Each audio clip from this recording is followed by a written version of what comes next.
So, welcome to today's edition of the Adventures in Learning podcast.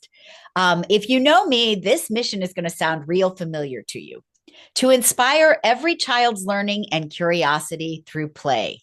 That's my mission, but it also happens to be the mission of WOW, Worlds of Wonder Children's Museum in Colorado. And we are so lucky to get to talk to Joanna Cagan today. She's their executive director.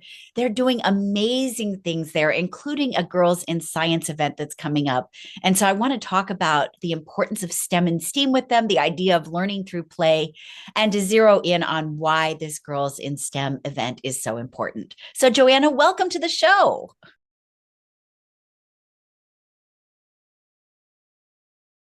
Thank you. I'm so excited to be here, Diane, and really appreciate you having us on. I am so excited to have you on as well. Children's museums are my lifeblood, and you are my heroes. You do such important work. Can you talk a little bit about your museum and how long it has been in Lafayette, Colorado? Sure. Well, WOW is a long-standing community treasure, if I do say so myself. We've been here in our current location in an old firehouse in Lafayette for 20 years, but we've been in existence as a nonprofit children's museum for 29 years. So 2026 will be a really big celebratory year for us as we hit 30 years for a small community-based nonprofit. That's something to really be proud of. Absolutely. And talk about sort of how you all have changed in that 30 years. Yeah. So we started as an inspiration, an idea from a husband and wife couple who wanted a place where children could do hands-on learning. You know, they knew that that was the best kind of learning for kids. Wanted a place also where community could come together, recognize the need in people's busy lives and in far-flung parent and caregiver lives where there could be a place where children could gather and get to know each other and learn together and play together and really tap into all of the sort of holistic aspects of childhood, right? The arts and STEM and music and social emotional growth. And so I can't imagine what that's like to have that idea and succeed in it, but they did, nearly 30 years ago. And and so it was by necessity based on what they had access to back in the day before they had public funding and grants and membership base and all of the things that have evolved over the years as we've become a sort of trusted resource in our community. So we've moved locations, we've expanded our physical footprint, we've sort of streamlined a style, I think, that really creates exhibits that are STEM or STEAM focused, but allow for the different aspects of childhood play so that we can meet young learners where they are.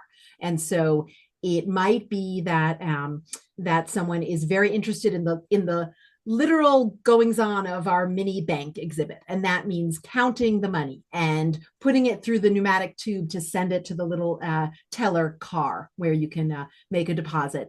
Yeah, but it also might mean that a child who's really emphasizing the creative play and collaborative play takes those coins, takes that the money and the early numeracy activities we have and brings them to our ship, because what we set up as a numeracy exhibit and the M in STEM is instead going to become something about sailing the seven seas and having the funds to pay for it. We don't limit children's exploration, we encourage it.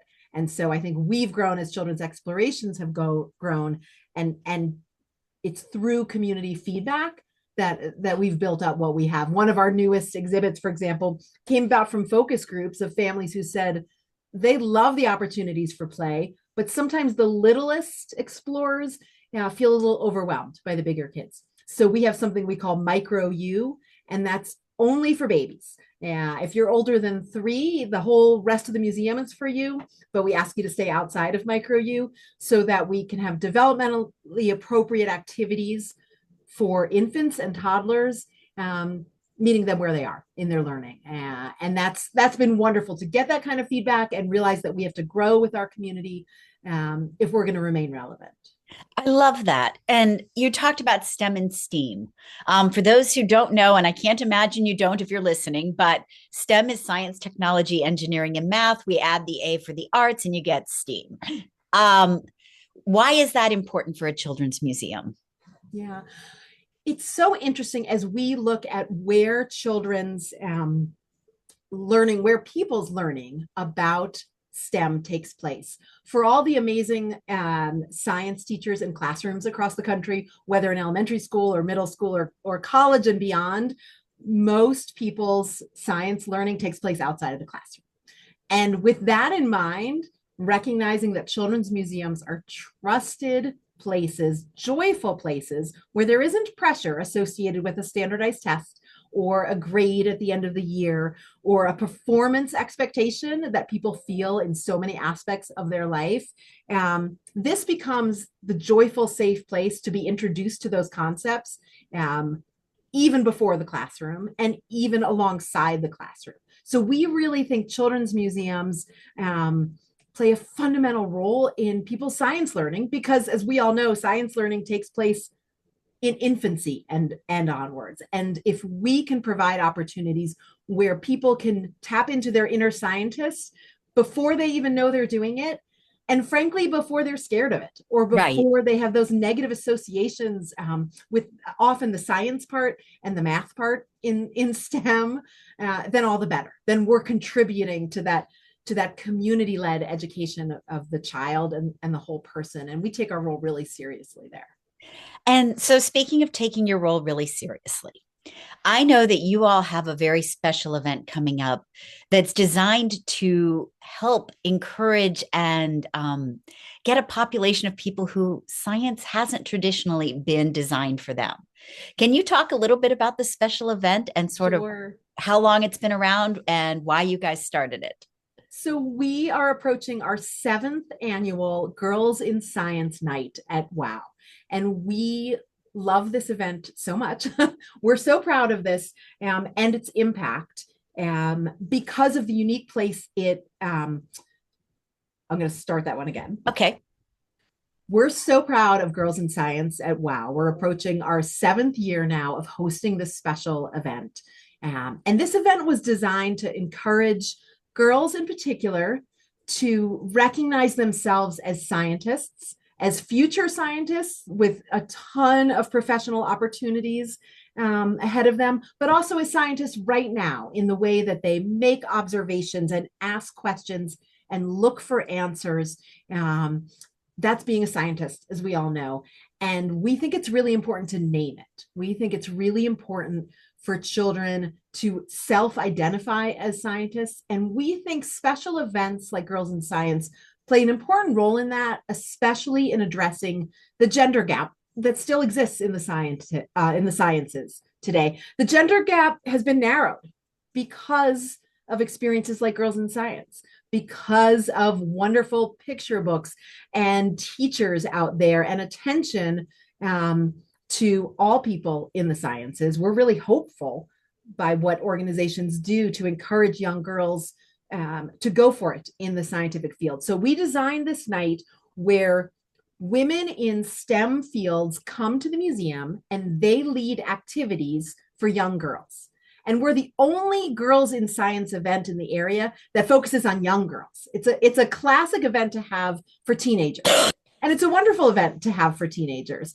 But we think that scientific identity starts young and representation starts young. And so we want 5-year-old girls to see role models in STEM fields, to interact with a woman in science from a nearby university. We're so lucky to live and work in a science-rich community. And we have to turn presenters away usually because there are so many women in STEM who want to give back and have these interactions with and inspiration from littles who are discovering their own scientific identity.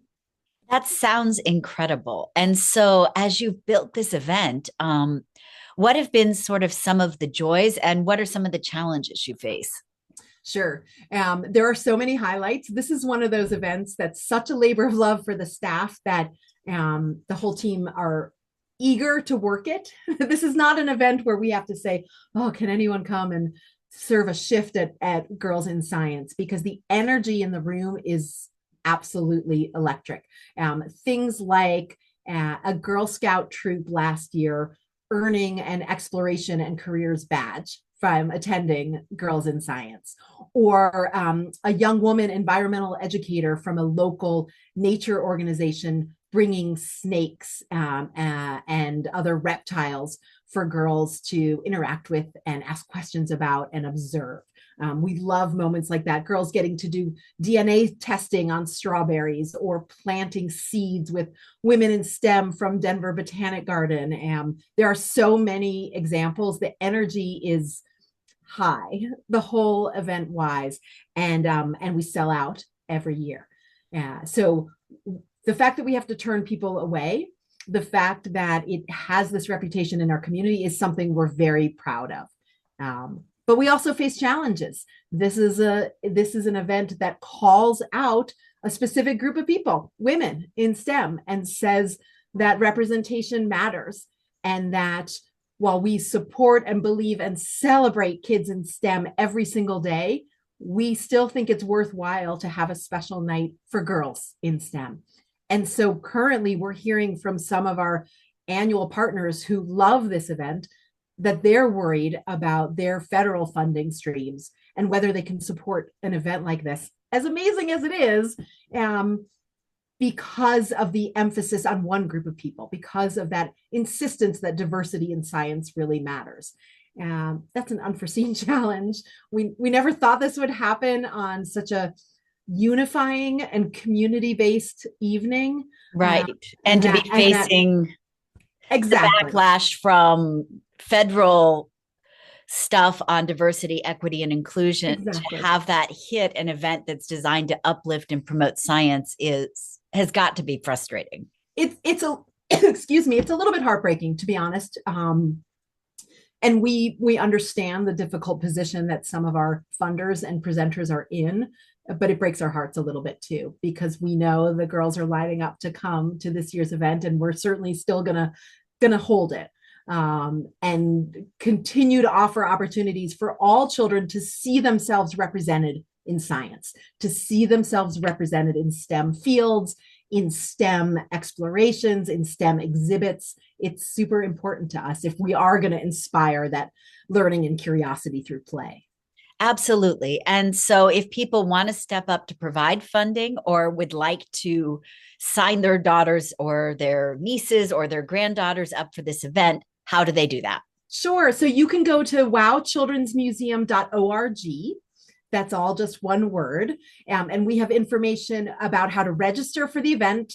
Tickets are on sale now. The other thing our funders do is enable us to offer this for only $5. And if you are one of our special members we call Play for All members, if you're on any form of public assistance, this event is actually free for you. Nice. So you can register at wowchildrensmuseum.org, and you can also donate to support this event to make up for those funders who very reluctantly weren't able to step up this year.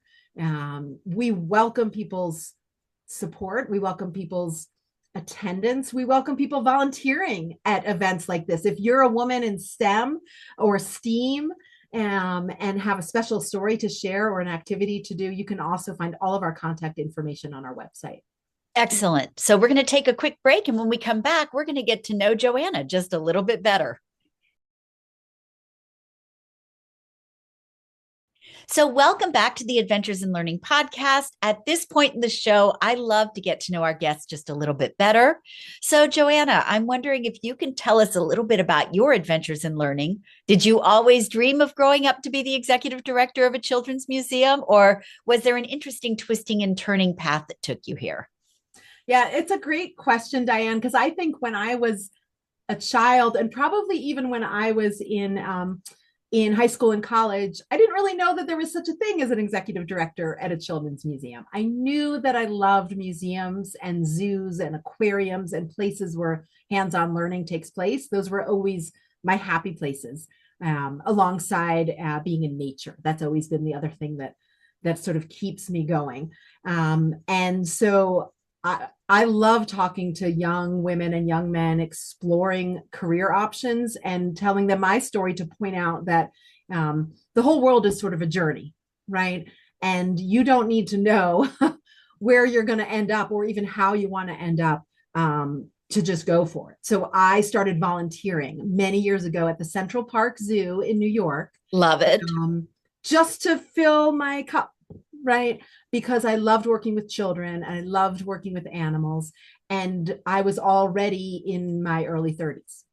And so volunteering in a cultural institution in a STEM focused community space like that inspired me to do a career change and to start looking into what it meant to work in this field to support more formally children and families in their science learning, in their connecting with each other, in their bringing learning alive.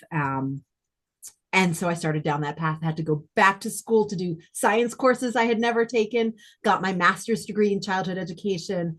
And it's been a wonderful ride ever since. I love that. And I like the idea that you're also learning through play. I mean, you're living out the museum's mission through the things that you volunteer to do, through going back to school, kind of your whole approach to learning. You embody what your mission is all about. That's a really neat way of thinking of it, Diane. I think that we are all lifelong learners, and there's a lot of pressure on grown-ups and children to know all the answers. And for me, the opposite is true. If we can all continue to be sponges, soaking it up and finding whatever style of learning, which for so many of us is joyful play, is making mistakes and laughing through them and figuring out how to retry something. I'm so lucky that I get to do that and see that in a daily basis, and to get to work in this place that is so filled with laughter and curiosity and adorable faces, so that if I'm down in my offices working on a budget or writing up a grant application or talking with someone from the city, I know that I can take a break and in 1 minute be out on the museum floor engaging with these families who are here just in full exploration mode and in full joy. And that makes me really lucky, I know, in my role. Oh, absolutely. And I like the idea that we're sponges. We don't have to have the answer. One of the things I always say to families and children and teachers when I'm working with them is you don't have to know the answers. You don't have to be the full out scientist. All you have to bring to the table is curiosity and the willingness to say, let's find out together, and then go explore and figure it out. That's exactly it. You know, we, in addition to supporting children, we do professional development programs for teachers, and parent caregiver sort of support programs. And that's a consistent message of ours. And we mean it 100%, is that it's learning alongside your child. That's going to give your child the best start in life. You don't have to be an expert in science to encourage your child to be a scientist. You just have to be willing to say to them, I don't know the answer to that. Let's find out together. And just like that, you're opening so many doors of inquiry and observation, and explanation. And that means all grown-ups are empowered to do that. You don't need some fancy degree behind your name. That's 100% true. So before I move to my last question, you had commented on the books behind me, and I told you I love to find books that I feel connect well to the person I'm talking to. And so knowing we were going to talk about girls in science, I pulled some things like Born Curious and Girls on the Rise. There's Vivi Loves Science. The Last Straw is all about kid activists who have come up with different ways to address environmental problems.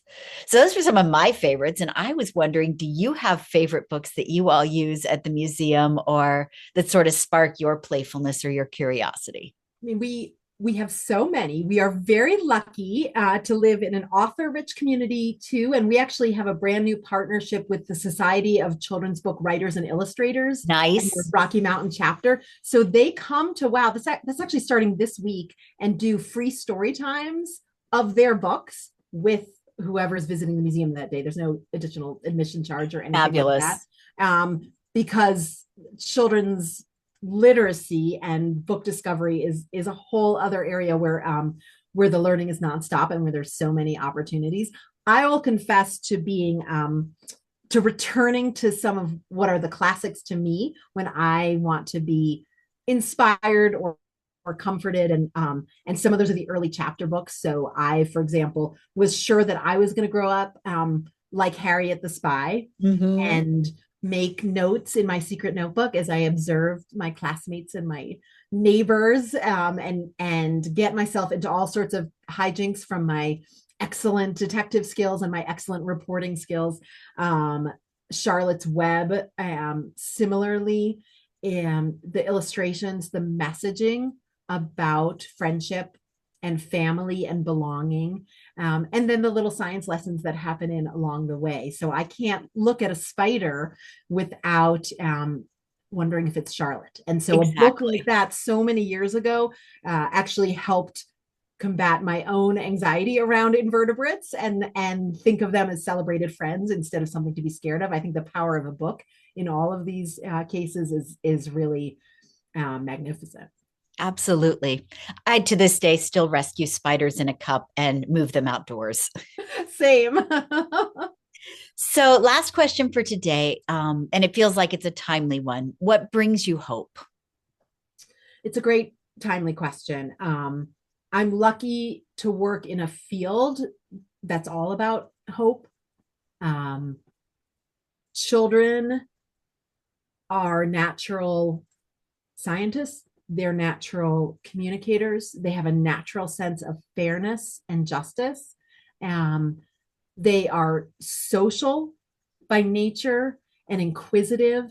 And when I'm feeling discouraged about headlines I see in the news, or our own bottom line, when I'm wrestling with that kind of stuff, um, going and engaging with the children who are visiting our museum brings me so much hope, because we have an obligation to them that means everything. And it's not, in some ways, it's the simplest obligation of all, right? They deserve a world that's joyful and um, equitable and clean and hopeful itself. So it is very hard to be cynical around children.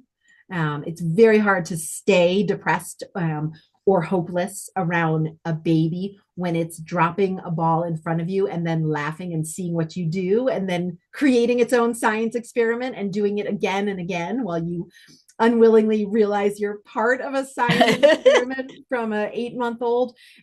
Children give me so much hope, and they also give me that sense of responsibility of what the stakes are for all of us, and why places like a children's museum and a nature center and quality schools and arts and culture experiences, it all matters so much to our community's children. 100%. Joanna, thank you for joining us on the Adventures in Learning podcast today. I'm going to drop all of the information in the show notes. Folks, if you want to sponsor Girls in Science or any of the programs that they're doing, you'll have an opportunity to do that. And I would also encourage you, if you're listening and you're not in Colorado, please go visit your local children's museum, your local art museum, nature center, zoo, and give them some love as well. Thank you so much, Diane.